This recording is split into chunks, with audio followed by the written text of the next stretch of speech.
EDC.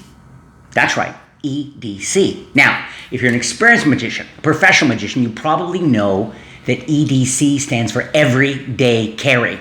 Okay, but if you're new to magic, you may not know that. Now, this is a subject that magicians all over the world discuss all the time and excites us all. It really does. Because everyday carry is all about what are the tricks? What are the props that you carry with you every day? What's always in your pockets? Or this big question, how do you carry this stuff? What's the case? What's the pouch? How do you do it? What's the box? What's in your EDC? What's in your everyday carry? So this video is all about that. You're gonna find out all about EDC. Now, this is a very ambitious video because it's gonna deep dive into it, and we're gonna do a few things. First, I'm gonna perform and show you the secrets to what I think is the very best trick I've ever created with Post-it notes. Now, this is part of my EDC. I always have, not a full pack, usually maybe about a fifth, a packet, a small stack of these, always in my EDC, okay? Because there's so many different things I do with them. And today I'm gonna reveal to you, like I said, the best one I've ever come up with. I've come up with 15 or 20 or so, wide range of stuff. This is so simple, so magical, and it's really a deep dive into looking at the structure of a trick. How when you structure something, you can make it from impossible to crazy, crazy impossible. So I'm going to perform and teach that on the video. We're also going to reveal the secrets about who won last week's contest. I hope this week it was you. And we're going to have a brand new contest as well, your chance to win some free magic merch. And today is the worldwide launch of a brand new promotion at my Sankey Magic store, and it's all about the EDC, because you're going to get a chance to certainly own 2 of my EDCs, 2 of the tricks I always carry, and third, I'm going to reveal on camera for the first time ever my EDC pouch, my everyday carry pouch. Big question people always ask, what do you carry with? What's convenient? What's flexible? What's low key and all this stuff? You're going to love, I think a lot of you are going to be really excited with the pouch I use. That's all coming today, right now.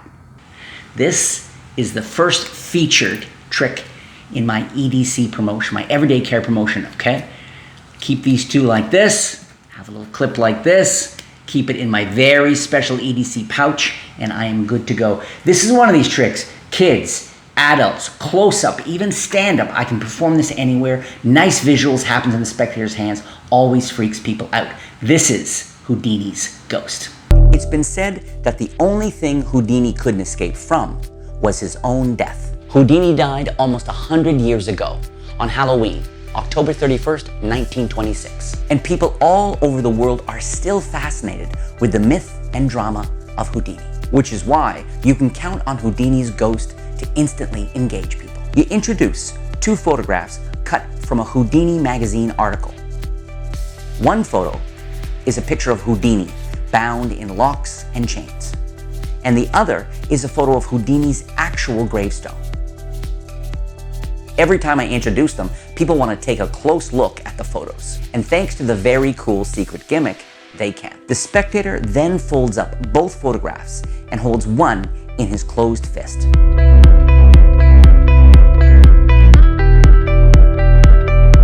Then, with just a wave of the magician's hand, the 2 photos impossibly change places.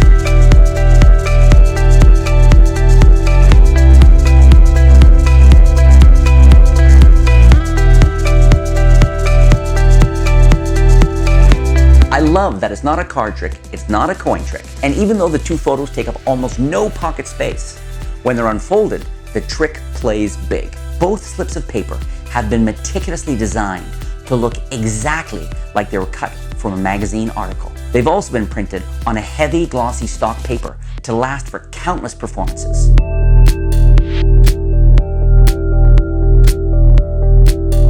And when the magic happens in the spectator's own hands, it always gets a great reaction. This is Houdini's ghost.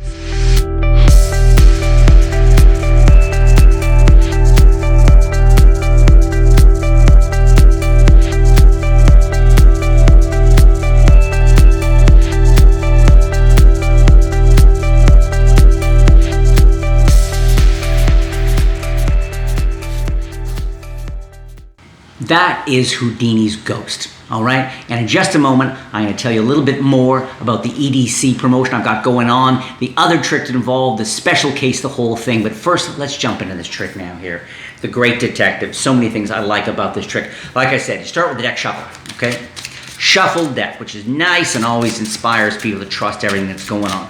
Then you have them name any card in the pack, 100% free choice. They name a card. Let's go with the, I don't know, 4 of clubs. And you slowly move the 4 of clubs to the top of the deck. Nothing funny. All right?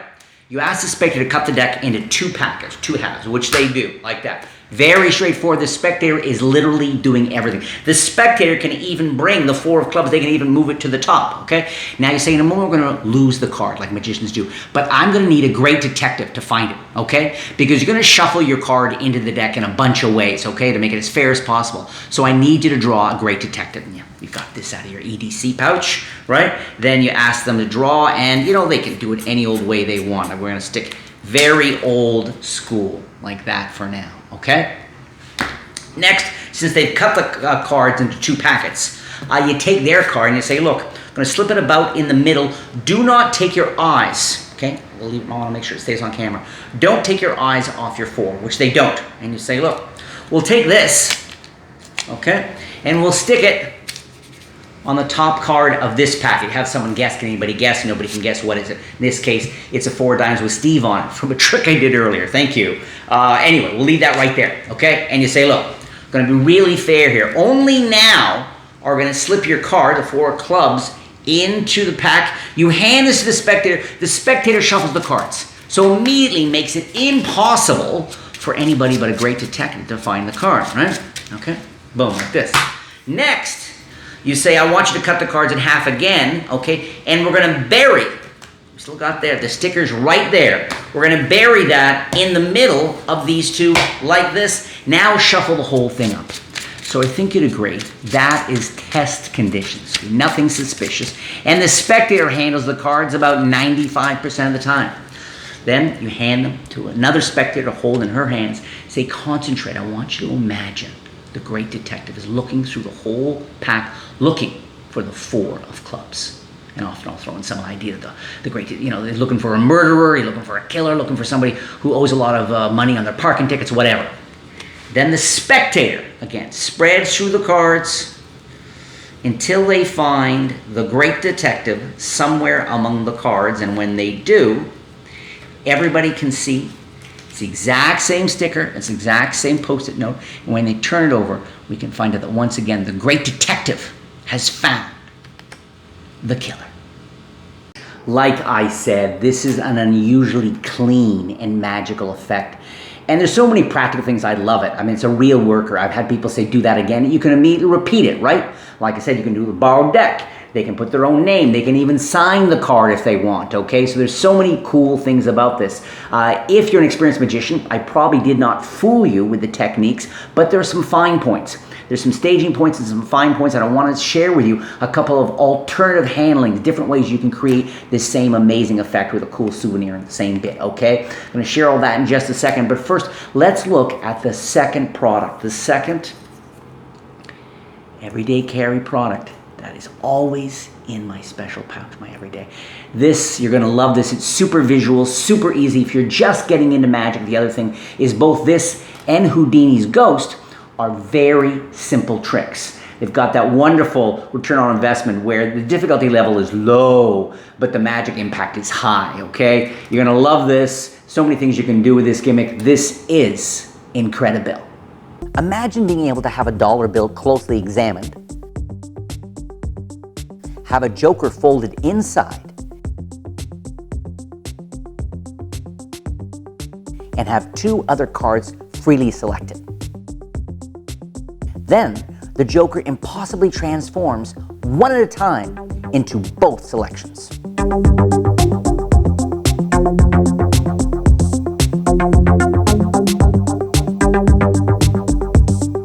This is Incredibil, and it's one of the most visually exciting gimmicks I've ever created. You can use it to make cards change, turn over, shrink, color change, print a playing card, You can also perform one of the world's most direct demonstrations of mentalism. You tell the audience that before the show, you shuffled the deck and removed one card without looking at it.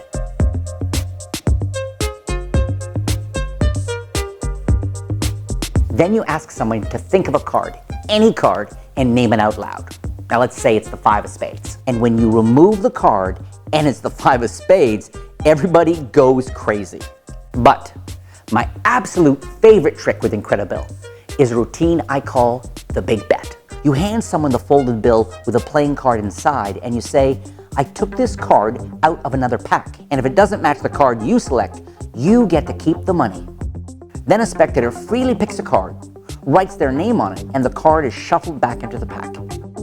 But when the card is revealed to be their signed card, it's an absolute mind blower. Incredibil is easy to use, resets in seconds, and works with bills from any country in the world. It also works with any brand of playing cards. But best of all, it actually looks like real magic.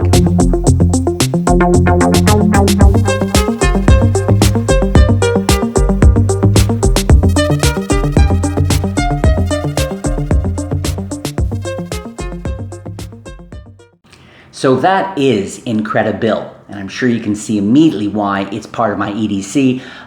It's organic, there's so many different things you can do with it. It's crazy magical, super visual, people's eyes just fall to their head. There's so many things I love about that. Now it's time to dive into the secrets around this very cool trick. I want to show you a couple different handlings and why it's so strong and organic and why I do it and all that stuff. But first, I want to give away some magic, okay? This is your chance to win some free magic merch. And this week, I'm going to be giving away 12. You're going to have a chance to win one of 12 of my Don't Blink card transposition collections. Okay, there's transpositions, there's transformations. It's really all about card changes. All my favorite card changes from many years are featured on this one project. Okay, it's called Don't Blink. You can check it out at sankeymagic.com. And here's the question. Leave a comment down below and answer this question. You'll automatically be entered into the contest. Let's say you performed for some people, okay? And you did this trick, The Great Detective, and of course you fried them and they were impressed and all that. Now, if you had real magic powers, all right? You handed this card to someone, they held it in their own hand, and the ink, okay? The ink on the Post-it note, their drawing of a person, the Great Detective, their drawing morphed. That's the sound of morph. Sometimes morphing can sound like this. Other times, it can sound like somebody in New York City hailing a cab. Taxi! It can sound like that sometimes too, but okay. So it's in their hand, the ink morphs.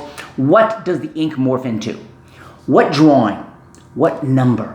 What information? What name? Whatever, what illustration does the ink morph in their hand that you think would freak them out? Okay, they'd have to send their clothes out for dry cleaning after that. Leave your answer to my question. Leave a comment down below. Let me know and you'll be automatically entered in the contest. And as always, I'm looking forward to reading all your crazy stuff. So they name any card. Like I said, you can have the spectator cut the pack randomly. You can say, hey, go ahead, cut the cards. What's the card you cut to? Or name a card, move that card to the top. It's super flexible. So right now what they've done is we've got the card on top, right, of the face up, and it's on top of the face down deck. I have them cut the cards. Again, they do everything, right? Then you have them, we're gonna lose your card. You're gonna actually shuffle the card in the deck, and I'm not gonna find it. I'm kind of tired, I need a break. Been working this corporate gig, and frankly, there's trouble around who's gonna pay me. I don't even know who's giving me the check. And they draw something on it. They draw a stick person here. Don't draw a stick man, I say, or a woman. Draw a stick octopus, an octopi, which they do, okay? There's something about those suckers. Those suckers really work well, okay? And they've done that like this. Next. You say, fine, 10 of spades. In a second, we're going to try to find the 10 of spades. But first, we're going to take it and isolate it right down like this, like that. So you're being super fair, right? Any card they name, they move to the top, slipped in the middle, leaving it sticking out. Very fair, except you've already cheated. You did the first slight. Now, there's two different ways. I'm going to show you two different ways you can do this. This way I used is a second deal. And it really, really flows because you've divided the spheres of focus into three. Some people are focused on this a little bit, some over here, some over here. So it blows by. There's a whole bunch of interior, sort of inherent misdirection. Because what I actually did is I turned this over and made it look like I took it And this drop down is so clean, and slipped it here. But what I'm doing is a second deal, okay?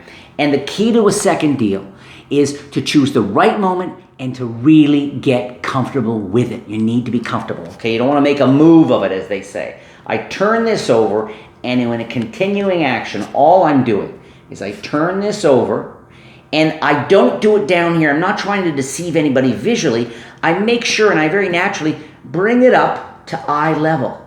And as you bring it up, I push this slightly off. I come in here with the thumb and I pull, okay? It's just like this, okay? The exposed view is here, just what you'd think, okay? And you keep it loose. You don't do it fast, okay? You're not trying to do anything tricky. It's loose. The left thumb simply does a big, lots of room. Don't make it too hard on yourself, okay? So in performance speed, it's perfect the way the one card is turned. This is performance speed. Turn the card over in a continuing action. You take it and slip it. You've got some place to go. The whole thing flows beautifully, okay? One last time. Turning over the card, taking the card second from the top, slipping it here, and I stop. My shoulders, my waist, I don't stand like this. I turn. Really focus. I say, I'm going to leave that ice there. We'll get back to that in a moment, okay, like this. Now I come over here, right? And that's there like this. And the next part of this is really what adds another level of deception to this. But first, I am so excited to reveal for the first time ever the EDC case that I've been using for the last few years. Now, the key to this case, why it works so well for me, is one word: versatility. Over the years, like a lot of magicians, when I wanted to have a case, a small case, something to carry around and grab and go out the door and always have, and maybe it's in an attaché case, maybe it's in the glove compartment of the car, maybe it's in your school bag, your satchel to take to school. It's the case that keeps it all together. I've explored a bunch of stuff. I've used shaving cases, okay, right, toiletry bags. I've used different kinds of pouches. I've gone to stationery stores and used pencil cases. I've used small wooden boxes. I thought they were kind of cool. I used to have chess pieces in one of the boxes I used. I got a big hold-out book, kind of a very fancy. The book was hollow. It looks, all these kinds of things. And I found over the years a couple of problems. First, they were too heavy. They were clunky. I wanted something that didn't draw any attention to itself. I wanted an EDC case that was super flexible, because I had some with custom pockets and this, and very soon you find you're getting closer to an attaché case. And you know, when you're at your friend's place and they see you've brought your case, now they know you're packed for the whole day. He's going to do it. Hey, let's just keep asking him to do a 2-hour show, right? I mean, we've dealt with all this. So I wanted something that didn't draw attention to itself, something very flexible, and something of a certain size. I wanted to be able to put in, because I try new tricks too, right? I wanted to be able to put in maybe this, leave this out the next day. So I wanted it not too small, not too big, and here it is. It's so simple, it's so flexible, and it doubles as something that I think you're going to really like. Boom. So simple, almost elegant. It is a thick, heavy, 100% cotton canvas, okay? Boom. One zipper. Not you open up, you got 6 pouches or 3 zippers. It's just one zipper. That's it, okay? What I love about this, and it took me forever, I had some of these made up, and then a few magician friends wanted some, and now I have a small quantity available for this promotion, and I'm including these as a very special bonus in with the pack, okay? Just today, I'll tell you a little bit more about this that I love so much. First, it's dead black, which means, and this looks probably very clean, and the light here is a bit harsh. But I've had stuff already spilled on this. It's easy to hand wash or machine wash and let dry. It's a thick, heavy canvas. The zipper is a very high quality. I made sure, not a cheap zipper, it's a high quality nylon zipper. I love the flexibility. This doubles as a close-up mat, which I love, okay? I can have, if I want to just have a couple of things in there, when I take them out, I can then have this as a close-up mat on the table or even on someone's hand and draw some real focus there. And the most important thing I said is like flexibility, versatility. I can put jumbo cards in here. I can put some mentalism stuff, okay? Now, for example, so if I want to put a card case, and the size of it's perfect, okay? I made sure it's nothing's too tight but too big. I can put in 2 decks of cards, okay? I got 2 decks of cards in there, one over here. I got the other over here. So I got 2 decks ready to go, okay? Got my Sharpie marker with all the rubber bands on it, because I do a bunch of rubber band stuff. I can slip that in the middle, okay? And what I really like about this is I can always fold it in half, okay? Then, of course, I've got maybe a paperclip, card on a paperclip. Got my Post-it note, of course. Got my thumb tip loaded up with some stuff. I got, of course, Houdini's ghost. I've got Incredibil, and that's all in here, okay? And again, it looks like nothing, folds in half if I want. I can throw this anywhere I want, and it never draws attention to itself because it's dead black, okay? So many things I like about that, and it's big enough too, without being too big, that I can also put in my coin pouch, which I always have a bunch. I got a finger ring stuff, I've got holy moly, I've got some half dollars. That all goes in there like that. Zip it up, and I'm done. I don't have to treat it like something fancy, like something, if I get a stain on it, it's going to be a big deal. And again, perfect size, perfect color, heavy canvas, nice zipper, that's the whole thing. That is the EDC case I've been using for several years now, and I just love it. Now I'm going to reveal how with the structure of this method, this handling, you get not just one ahead of the audience, but 2 steps ahead of the audience, okay? Where we left things off is they were convinced that the one card they named was slipped into this pack of the deck, okay? However, it's left down here, right? Because we did a second deal, okay? Sort of a strike second deal. We're here like this. Now, I don't want to push this into the packet too soon. The order of this is very important. If I push it in too soon, then they only have the memory of the card being there. I want to do as much as I can over here before finally losing their card into the pack. So what I do is this. You take these, you can do one of 2 things here. You can either come right over, do a double lift, showing the 10 of clubs in this case, and put the Post-it note on there. Or you can put the Post-it note on, okay? And always a good idea when you put it on, press it really firmly on there, okay? You don't want during a shuffle for it suddenly to come loose, right? You press it real firmly, and only then do you come over and do a double lift, okay? So this combination of a second deal and a double lift work beautifully because they're convinced their card is there, while at the same time you're casually showing them it's not here, right? All right, so you're so far ahead of the audience. Now, having established that, I'll have them hold on to them or leave them there. Everything's super fair, and only now will I push it in. But there's an important little sell point, little sales point that magicians call a miscall. That's the reference. It's called miscalling a card because I want to pretend I forgot theirs was the 10 of spades, right? So I say, we're going to see if the great detective can find your card, 10 of spades, in just a second under impossible conditions. So just this moment, 10 of spades. And I'm looking at the ace of diamonds, of course. But just by miscalling it, looking at it, calling their card 10 of spades, then now you square it in there. And this is really one of the 2 key moments of the trick, the square in. Now, the only thing that makes this even more impossible is now I give it to the spectator, and they shuffle, and everybody knows without a doubt the selected card is absolutely lost in here. Nobody, magician's not even handling the cards. There's no way anyone's going to find that card anytime soon, which shows you how so far ahead you are. So you're there like this, right? Next, I then have them cut this Post-it note into the middle, okay? Even let them give it a bit of a shuffle, okay? Boom, like this. You're so far ahead.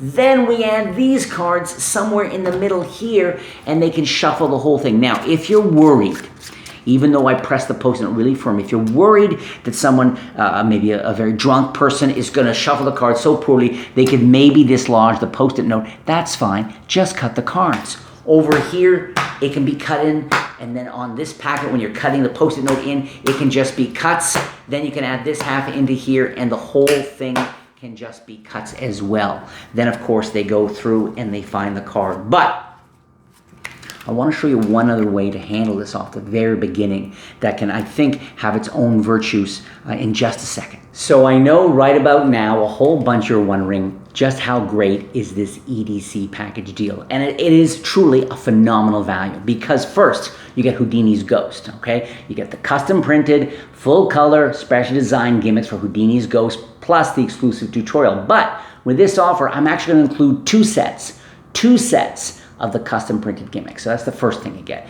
Then you get Incredibil, super visual, super versatile gimmick with that. So you're going to get that included as well. These are 2 of my very favorite carries, my everyday carries, always in the pouch. And finally, you're going to get one of my custom designed exclusive pouches, okay? Included the heavy canvas, the zipper, the whole thing's going to be included as well. And I got to warn you, we have a limited supply of the pouches. Altogether, it's a $60 value.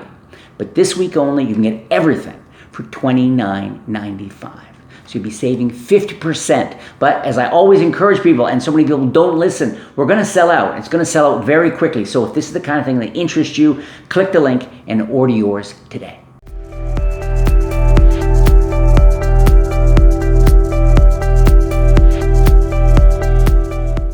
Just before we jump in, I'll show you this last handling point for this cool trick.